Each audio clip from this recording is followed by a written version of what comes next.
Si ledak sangat terkenal di dunia internasional dan telah menyelesaikan banyak misi sulit, bahkan pangkalan bom nuklir dari sebuah negara pernah dihancurkan sebagian besar olehnya. Sayangnya, dia mati, tewas dalam misi kali ini. Huaxia benar-benar sangat ajaib. Seberkas cahaya pedang hitam bisa memiliki kekuatan sihir seperti itu. Bahkan si ledak bisa terbunuh. Newsbench Group Teknologi Global pernah mengatakan bahwa dalam modifikasi genetik mereka, si ledak adalah salah satu yang paling sempurna. Sel-selnya sudah memiliki kekuatan fusi nuklir, membentuk kemampuan untuk meledak. Kali ini, grup teknologi global akan terluka berat. Manusia modifikasi genetik yang tersisa berbicara dengan suara rendah. Yang keempat. Pada saat ini, sebuah suara dingin merusak renungan semua orang. Semua orang berbalik dan melihat Jensen masih hidup, berdiri tepat di depan manusia baja. Yang keempat. Tanpa sadar, setengah dari 8 manusia modifikasi genetik telah tewas. Dokter, kamu benar-benar dewa perang. Pada saat ini, manusia baja tiba-tiba menyela, kemampuan si ledak sangat mengerikan. Bahkan aku tidak berani memprovokasinya, tapi dia takut serangan jarak jauh. Sedangkan kamu tahu kelemahannya dan membunuhnya dengan serangan jarak jauh. Jensen perlahan berbalik dan menatap manusia baja sambil berkata, kalian hanyalah sekumpulan tikus putih yang telah mendapatkan kemampuan. Seni bela diri tradisional Huaxia bukan sesuatu yang bisa kalian bayangkan. Kamu benar. Kemampuan kita tampaknya hebat, tetapi pada kenyataannya, kita semua memiliki kelemahan. Akan tetapi aku, manusia baja, tidak memiliki kelemahan. Manusia baja itu tertawa keras. Jika kemampuan si ledak adalah menyerang, maka kemampuan manusia bajanya adalah tak terkalahkan dan dia adalah yang paling seimbang dalam hal serangan dan pertahanan. Tidak mungkin ada yang tidak memiliki kelemahan. Jensen menggelengkan kepalanya dan menebaskan pedangnya. Manusia baja dipotong menjadi 2, tetapi dia juga pulih dengan cepat. Dia menggelengkan kepalanya dengan wajah tanpa ekspresi. Sudah kubilang, tidak ada gunanya. Jensen tetap bergeming dan kembali menebas. Namun, manusia baja terus pulih. Wajahnya penuh dengan penghinaan, seolah sedang membiarkan Jensen membunuhnya. Kemampuanmu juga sangat hebat, tapi ada kelemahannya. Pemulihanmu bergantung pada medan magnet yang dipancarkan oleh sesuatu. Setelah benda itu tiada, pemulihanmu akan kacau. Tiba-tiba, Jensen bergumam sendiri dengan santai. Pupil mata manusia baja itu melotot dan hatinya terkejut seperti guntur, tetapi dia menggelengkan kepalanya dan berkata, omong kosong. Jensen mencibir, mengulurkan telapak tangannya dan muncul jantung berwarna hitam di tangannya. Kelemahan semua manusia modifikasi genetik ada pada jantung dan jantungmu juga pengendali jarak jauh yang mengendalikan pemulihanmu. Tanpa jantung, pemulihanmu akan kacau, seperti kapal tanpa kompas. Setelah Jensen selesai berbicara, tiba-tiba dia meremas hancur jantung itu dan menebas manusia baja itu beberapa kali dengan pedang. Manusia baja itu dicincang menjadi beberapa bagian. Meskipun kali ini dia pulih, tapi bentuknya jelas kacau. Kepalanya berpindah ke kaki, bokongnya berada di kepala dan posisi tangan dan kakinya juga terbalik, seperti magnet yang telah rusak. Kamu. Kepalanya berada di kakinya, mengeluarkan suara yang mengerikan. Dor, dor, dor. Selanjutnya, tubuhnya yang hitam pekat mulai kembali ke warna asalnya. Secara bertahap hancur dan berubah menjadi potongan-potongan batu. Jantungnya diremas hancur oleh Jensen. Dia mati. Yang kelima. Bersamaan dengan itu, Jensen perlahan berbalik dan menatap ke arah beberapa orang yang tersisa. Wajah beberapa orang itu serius. Dewa perang adalah dewa perang. Walau berhadapan dengan kemampuan luar biasa dari para manusia modifikasi genetik, dia tetap bisa menemukan kelemahan mereka satu persatu dan menghabisinya. Menakutkan. Orang seperti itu jika ditempatkan di peringkat langit dan bumi Huaxia, pasti termasuk master urutan 5 besar di peringkat langit dan bumi. Masih tersisa 5 orang, semuanya bunuh dia dengan sekuat tenaga. Master Akihiro perlahan menyingsingkan lengan bajunya dan terasa ada aura praktisi seni bela diri di tubuhnya. Baik dia maupun Viscount Strigo tidak bergerak sebelumnya. Alasan utamanya adalah mereka tidak bisa ikut campur, apalagi mereka juga ingin melihat kekuatan Jensen. Nyatanya, lebih baik untuk tidak melihatnya. Makin dilihat, makin menakutkan, makin merasa Jensen sudah tidak bisa lagi dibiarkan. Tuan Jensen, maaf menyinggung. Meski ada 5 orang yang mengepung dan ingin membunuh Jensen, tapi tidak ada yang punya semangat pejuang. Master Akihiro pura-pura memberikan salam hormat bela diri pada Jensen, melepas sandal kayunya dan menginjak kaus kaki putihnya, kemudian membuat pose karate. Bam! Dia menginjakkan telapak kakinya, mengubah telapak tangannya menjadi pisau dan melaju. Tubuhnya dengan cepat mendekat ke arah Jensen dan tebasannya memiliki kekuatan untuk membelah Gunung Everest. Sedangkan Strigoi, dia melipat tangannya di depannya dan tubuhnya menghilang dengan aneh. Gerakannya sangat cepat bahkan Jensen tidak bisa merasakannya. Keduanya bukan manusia modifikasi genetik, tapi Jensen malah lebih waspada dengan mereka. Ini karena merekalah yang lebih akrab dengan seni bela diri, kekuatan dan pertempuran. Manusia modifikasi genetik adalah orang biasa yang tiba-tiba mendapatkan semacam kemampuan untuk menjadi lebih kuat. Dalam hal pengalaman dan seni bela diri, mereka tidak bisa dibandingkan dengan kedua orang ini. Bam! Telapak kaki menendang, menghindari tepian. Pada saat yang sama, tebasan Master Akihiro tiba, dengan ganas menebas tempat Jensen berdiri sebelumnya, terlihat tanah terbelah dan retakan mencapai jarak 10 meter. Bam! Jensen baru saja menghindar saat tiba-tiba datang cakar yang mencakar punggungnya. Darah langsung muncrat keluar. Aliansi Cahaya Bulan. Jensen langsung tahu siapa yang melakukan serangan itu. Itu adalah Viscount Strigoi. Sebelumnya, dia pernah bertarung dengan orang-orang dari Aliansi Cahaya Bulan dan sangat akrab dengan vampir. Bersamaan dengan itu, 3 manusia modifikasi genetik juga menyerang Jensen. Duar.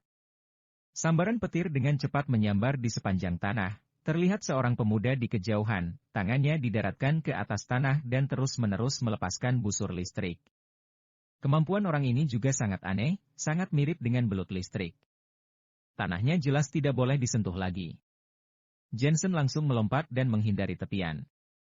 Namun, dia baru saja melompat ke ketinggian 3 meter ketika dia tiba-tiba menyadari sebuah benda berat menyentuh pundaknya, menekannya ke bawah dengan keras.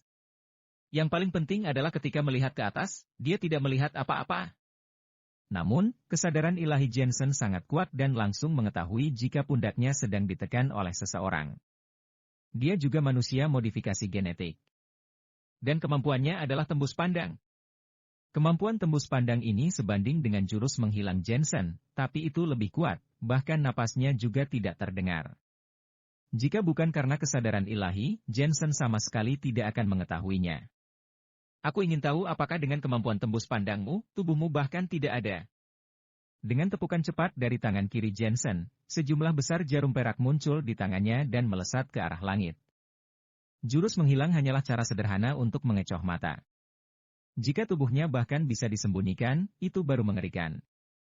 Hehe, sebegitu banyaknya jarum, aku tidak berani menerimanya.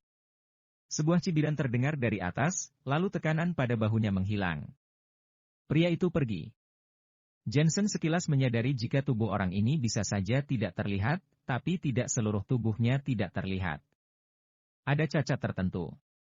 Karena hal ini pula dia harus menghindari jarum perak dalam jumlah besar. Berarti dia tidak bisa menghindari semuanya. Tanpa tekanan di pundaknya, Jensen melangkah di langit dan menghindari petir di tanah. Hampir pada saat yang sama, segumpal besar busa disemburkan ke arahnya, lagi-lagi wanita kulit hitam itu menyemburkan busa lagi. Terlalu banyak master dan mereka bergiliran untuk menyerang. Jika master peringkat langit dan bumi yang lain, pasti sudah kalah di sini. Wajah Jensen tetap tidak berubah. Dia berbalik ke belakang dan berhasil menghindari busa. Setelah tiba di atas tanah, dia pun langsung menyerang. Target yang dikuncinya adalah master yang tembus pandang dan dia pun menancapkan pedangnya. Tidak ada apa-apa di depannya, tetapi setelah pedang bayangan ditancapkan, darah pun menyembur keluar. Kemudian, sesosok tubuh perlahan muncul, kadang tidak terlihat, kadang terlihat. Melihat ke posisi jantungnya berada, sebuah pedang tertancap di sana. Bagaimana mungkin? Master tak terlihat itu menatap pedang di dadanya, seolah hal yang paling mustahil. Lagi pula, kemampuan tembus pandangnya itu tidak hanya menyembunyikan tubuhnya, tetapi bahkan pernapasan, detak jantung, dan aliran darahnya pun jadi menghilang. Bagaimana Dr. Jensen bisa menemukannya? Pedang yang sangat mematikan itu, menusuk jantungnya. Perlu tahu bahwa walaupun dia tidak terlihat selain bagian jantung dan otaknya, bagian tubuhnya yang lain tidak berbentuk, tapi Jensen berhasil menemukan jantungnya. Tidak peduli seberapa tidak terlihatnya seseorang, tetapi kinya tidak akan bisa disembunyikan. Jensen tetap mempertahankan postur mengeluarkan pedangnya dan samar-samar bergumam sendiri. Ki, tidak akan pernah bisa disembunyikan? Pria itu mengingat kembali perkataan Jensen dan tiba-tiba memikirkan apa yang dikatakan oleh Master Akihiro. Bagian timur mengejar kesatuan surga dan manusia, sesuai dengan jalan surgawi, dan dapat mendeteksi pernapasan yang khas melalui pernapasan alam, dan suara pernapasan khas ini adalah ki kita. Apakah ini kekuatan yang dokter itu andalkan? Batinnya terus meraung-raung. Saat ini, teknologi tinggi sangat maju bahkan materi gelap pun dapat ditangkap, tetapi di Huaxia kuno, ada sebuah kekuatan misterius yang bahkan dapat mengetahui energi yang dipancarkan oleh tubuh manusia. Memang tidak salah menebak. Energi ini adalah medan magnet. Huaxia ini memang misterius.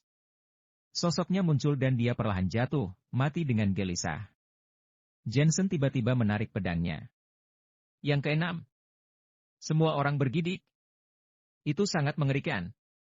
Dari 10 orang yang mengepungnya, Jensen tanpa sadar telah membunuh 6 orang. Semuanya, gunakan semua tenaga. Master Akihiro berteriak dengan penuh martabat, bahkan jika seluruh tubuh Jensen berlumuran darah dan dia telah diracuni, mereka tidak berani meremehkannya. Di mata mereka, Jensen seperti iblis. Hahaha. Jensen tertawa keras. Kalian bersepuluh adalah orang kuat di dunia internasional.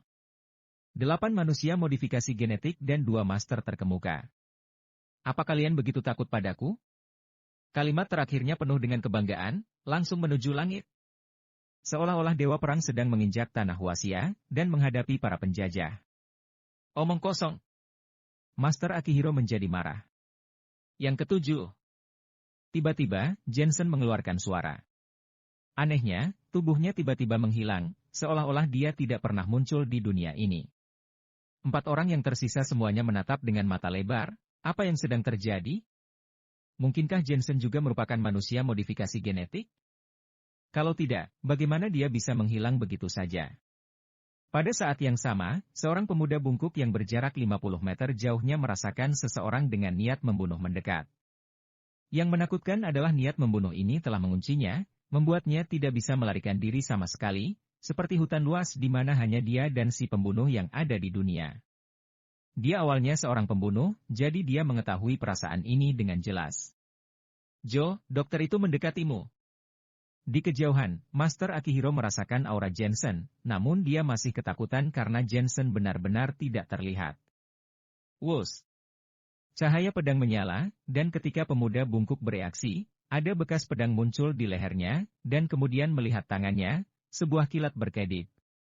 Dia adalah master yang pandai melepaskan arus listrik, tapi kali ini dia tidak bisa menggunakan kekuatan melepaskan arus listrik sama sekali. Dia memegang lehernya, dan ingin mengatakan sesuatu, tetapi akhirnya dia jatuh terlentang. Yang ketujuh. Tanpa sadar, masih ada 3 orang yang tersisa. Mati! Terdengar teriakan keras, dan sekelompok besar busa memanfaatkan kesempatan untuk menenggelamkannya. Itu adalah wanita kulit hitam yang memiliki kemampuan seperti jangkrik. Kali ini, dia memuntahkan busa lebih banyak lagi untuk menyerang Jensen. Aku berhasil menangkapnya. Wanita kulit hitam itu sangat gembira. Busa yang dia lontarkan memiliki pertahanan yang kuat, dan dapat memblokir sejumlah besar artileri roket. Dia terjebak oleh busa dan pasti akan mati lemas. Hati-hati, dokter itu tidak sesederhana itu. Strige muncul dan berkata dengan sungguh-sungguh. Duar. Begitu kata-katanya diucapkan, nyala api setinggi langit meledak di depannya, dan sejumlah besar cairan berbusa terbakar. Pupil mata wanita kulit hitam itu menyusut untuk beberapa saat, nyala api. Master Akihiro dan Strige juga terkejut, pertama, tidak terlihat, kemudian api, apakah Jensen benar-benar bukan manusia modifikasi genetik? Di tengah api yang mengepul, sesosok tubuh berjalan keluar seperti dewa api. Semua yang ada di langit dan bumi, terbakarlah semua. Dia melontarkan kalimat dengan dingin dan menembak wanita kulit hitam itu seperti bola meriam. Kekuatan penuh. Wanita kulit hitam itu berteriak, dan sel-sel tubuhnya dengan cepat mengeluarkan busa untuk menutupi dirinya. Dia ketakutan sekarang. Rasanya seperti melihat lahar vulkanik yang akan menenggelamkannya. Namun, dia dengan cepat menghibur dirinya sendiri. Cairan busa milikku bahkan dapat bertahan dari artileri roket area besar. Dia seharusnya tidak bisa melakukan apapun padaku. Dia mengatakan semua itu, tetapi sebenarnya dia sangat gugup. Bagaimanapun, dia adalah manusia modifikasi genetik yang terakhir. Wus. Benar saja, ada api di depan mereka, membakar busa terus-menerus, bahkan melalui lapisan busa, wanita kulit hitam itu masih bisa mendeteksinya. Tidak. Wanita berbaju hitam terus menggelengkan kepalanya, melawan Jensen rasanya seperti menantang Hwasia kuno. Strigoi, bantu dia! Master Akihiro berteriak, dan meletakkan tangannya di pinggang untuk mengarahkan pergerakan, lalu dia tangannya menopangkan tangannya, dan terlihat cahaya mengembun di antara telapak tangannya. Melihat Strigoi lagi, titik merah muncul di antara alisnya, dan kemudian dia menekankan telapak tangannya pada titik merah itu. Dengan tarikan lembut, sebuah tombak muncul di tangannya. Tombak darah, dipadatkan dengan esensi darah milik klan darah, itu sangat kuat. Selama bisa mengenai lawan, darah lawan akan menguap. Keduanya takut dengan api yang milik Jensen, sehingga memilih menyerang dari kejauhan. Tinju terbang 8 raja. Master Akihiro mendorong dengan kedua tangannya, memadatkan kemampuan energi miliknya menjadi kemampuan energi seukuran mobil dan meledakkannya. Paviliun Samurai Negara Matahari mengejar aliran ekstrim, dan kemampuan energi juga merupakan bidang studi mereka.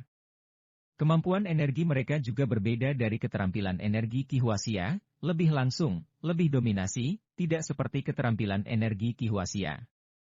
Duar. Kemampuan energi yang sangat besar meledak ke arah Jensen, memporak-porandakan dan membuat mereka kewalahan. Istana Leluhur Raja Darah, tolong beri aku kekuatan. Melihat Strigoi lagi, tubuhnya berlumuran darah, dan dia juga membuang tombak darah di tangannya. Pada saat ini, bayangan tinggi berwarna darah samar-samar muncul di belakangnya. Ini adalah Raja Darah. Apakah itu Strigoi atau Master Akihiro, mereka semua akan meledakkan kemampuan seumur hidup mereka, karena kekuatan Hwasia memberikan mereka banyak tekanan. Jika orang seperti Dr. Jensen tidak mati hari ini, dia pasti akan mengejutkan dunia di masa depan. Oleh karena itu, dapat membasmi Master Hwasia, sangat menguntungkan buat mereka. Saat ini, seluruh tubuh Jensen diselimuti api yang, dan dia tidak bisa melihat penampilannya sama sekali. Dia terus-menerus membakar busa di sekitarnya. Dia juga merasakan dua kekuatan kuat di belakangnya. Namun, saat ini satu-satunya tujuannya adalah manusia modifikasi genetik. Jika dia tidak membunuhnya sekarang dan membiarkannya melarikan diri, pasti akan lebih merepotkan nantinya. Seolah Jensen masuk ke dalam kepompong serangga dan dia melihat wanita kulit hitam di tengah kepompong. Wanita itu masih menyemburkan busa, dengan muka panik. Keluar! Wanita kulit hitam itu tahu bahwa saat ini adalah keadaan antara hidup dan mati, tetapi dia tidak panik, apalagi memohon belas kasihan. Dia adalah tentara bayaran yang berkualitas, tidak seperti mereka yang meninggal sebelumnya, yang takut dan menyesal ketika mereka meninggal.